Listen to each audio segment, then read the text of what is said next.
Tech Sergeant Bramer from the 36th Contracting Squadron, and also proud AES parent. And today I'm going to be reading Chapter 34 of Tale of Despereaux, Kill 'em, even if they're already dead. Reader, did you not forget about our small mouse, did you? Back to the light. That is what Gregory whispered to him when he wrapped Despereaux in his napkin and placed him on the tray.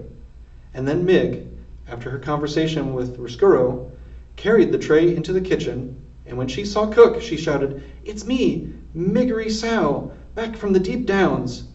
"Ah, lovely," said Cook, "and ain't we all relieved?" Mig put the tray on the counter. "Here, here," said Cook, "your duties ain't done. You must clear it." "How's that?" shouted Mig. "You must clear the tray," shouted Cook. She reached over and took hold of the napkin and gave it a good shake, and Despereaux tumbled out of the napkin and landed directly, plop, into a measuring cup full of oil. "Ah!" said Cook. "A mouse in my kitchen, in my cooking oil, in my measuring cup. You, Mig, kill him directly."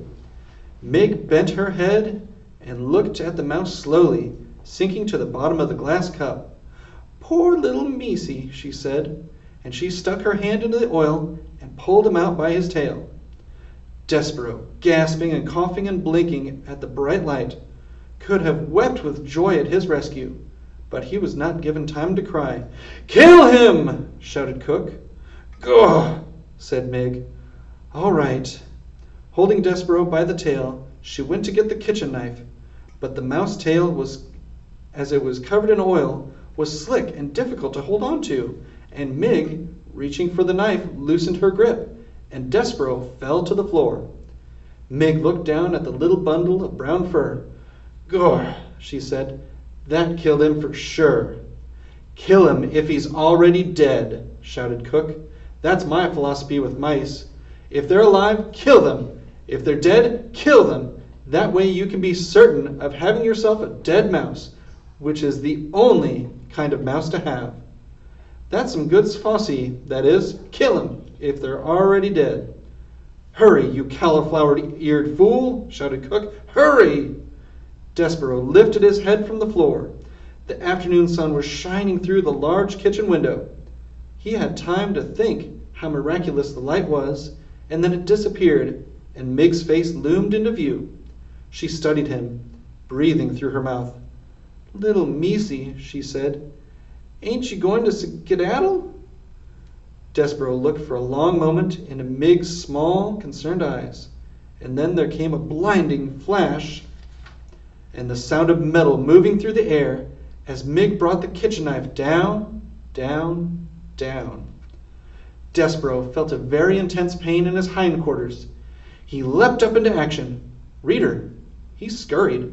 He scurried like a professional mouse. He zigged to the left. He zagged to the right. "Grrr!" shouted Mig. "Missed him!"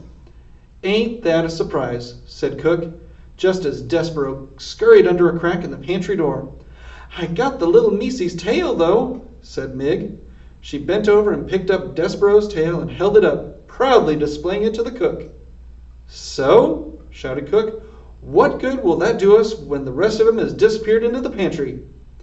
"I don't know," said Mig, and she braced herself as Cook advanced upon her, intending to give her a good clout to the ear. "I don't know." Wow, that was intense. Hey, let's see what happens in the next chapters of The Tale of Despereaux. Thanks. Hi there. Thank you for joining me today. I am Miss Williams. I am one of the 4th grade teachers at Anderson.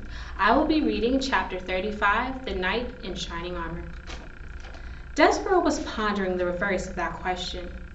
He was wondering not what he would do with his tail, but what he would do without it. He was sitting on a bag of flour high atop a shelf in the pantry, crying for what he had lost. The pain in his hindquarters was intense, and he wept because of it. But he also cried because he was happy.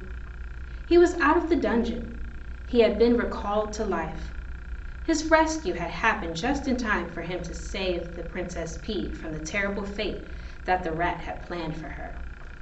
So Despereaux wept with joy and with pain. and with gratitude. He wept with exhaustion and despair and hope. He wept with all the emotions a young, small mouse who has been sent to his death and then been delivered from it in time to save his beloved can feel. Reader, the mouse wept. And then he lay down on the sack of flour and slept. Outside the castle, the sun set and the stars came out one by one, and then they disappeared and gave way to the rising sun, and still Despereaux slept. And while he slept, he dreamt. He dreamt of the stained glass windows and the dark of the dungeon. In Despereaux's dream, the light came to life, brilliant and glorious, in the shape of a knight swinging a sword. The knight fought the dark, and the dark took many shapes.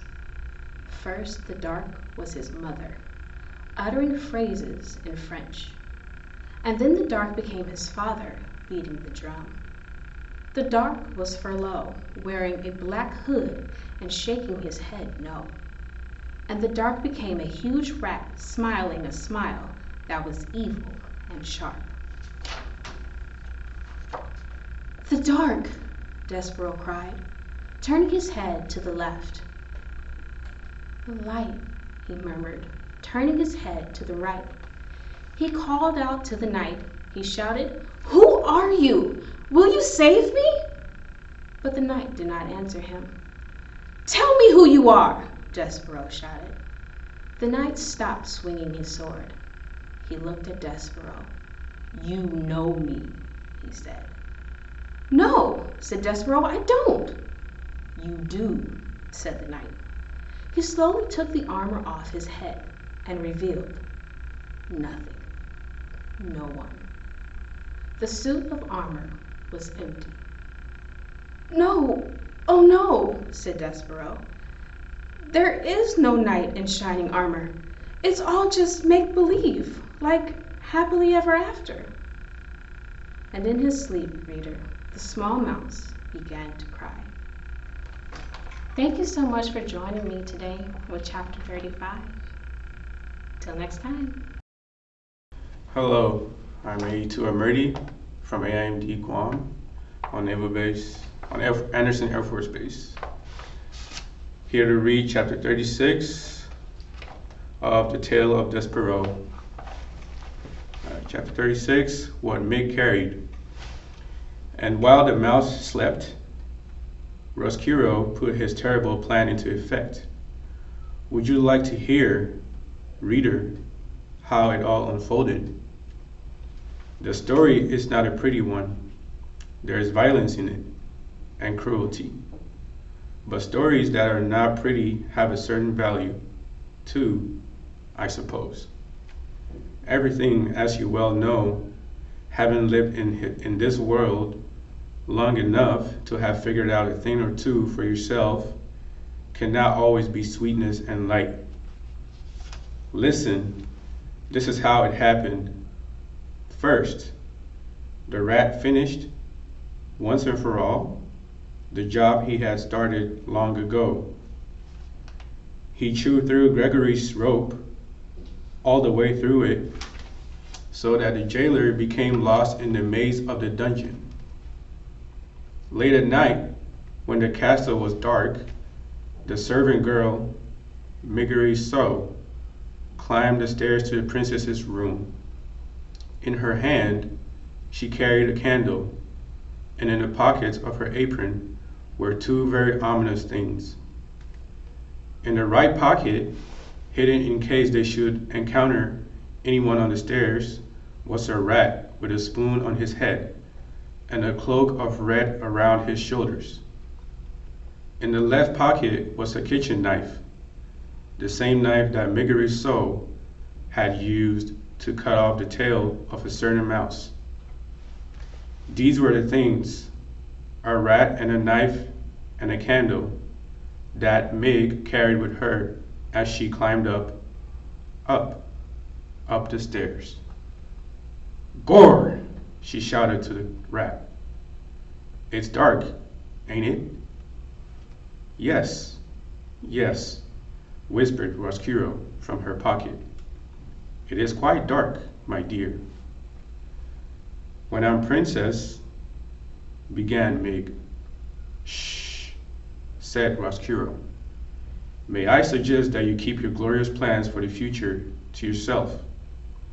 And may I further suggest that you keep your voice down to a whisper? We are, after all, on a covert mission. Do you know how to whisper, my dear? I do, shouted Mig. Then, please, said Roscuro, please institute this knowledge immediately. Gore, whispered Mig. All right. Thank you, said Roscuro. Do I need to review with you again our plan of action? I got it all straight right here in my head, whispered Mig, and she tapped the side of her head with one finger. How comforting, said Roscuro. Perhaps, my dear, we should go over it again. One more time, just to be sure. Well, said Mig, we go into the princess's room, and she will be sleeping and snoozing and snoring. And I will wake her up and show her the knife and say, if you does not want to get hurt, princess, you must come with me. And you will not hurt her, said Roscuro. No, I won't, because I want her to live so that she can be my lady in waiting when I become the princess. Exactly, said Roscuro. That will be her divine comeuppance. Gore, whispered Mig. Yes, her divine comeuppance. Mig had, of course, no idea what the phrase divine comeuppance meant, but she very much liked the sound of it, and she repeated it over and over to herself until Roscuro said, and then, continued Mig, I tells her to get out of her princess bed and come with me on a little journey. Ha, said Roscuro, a little journey. That is right. Ha, I love the understatement of that phrase. A little journey. Oh, it will be a little journey. Indeed, it will. And then, said Mig, who was now coming to her favorite part of the plan, we take her to the deep downs and we gives her some long lessons in how to be a servant girl, and we gives me some short lessons in how to be a princess, and when we is all done studying up, we switch places. I gets to be the princess and she gets to be the maid. Gore. Reader, this is the very plan that Roscuro presented to Mig when he first met her. It was, of course, a ridiculous plan. No one would ever, not for one blind minute, mistake Mig for the princess or the princess for Mig. But Miggery So, as I pointed out to you before, was not the sharpest knife in the drawer. And, reader, too, she wanted so desperately to become a princess. She wanted, oh, how she wanted. And it was because of this terrible wanting that she was able to believe in Roscuro's plan with every ounce of her heart. The rat's real plan was, in a way, more simple and more terrible. He intended to take the princess to the deepest, darkest part of the dungeon. He intended to have Mig put chains on the princess's hands and her feet, and he intended to keep the glittering, glowing, laughing princess there in the dark forever. Thank you for listening to my reading.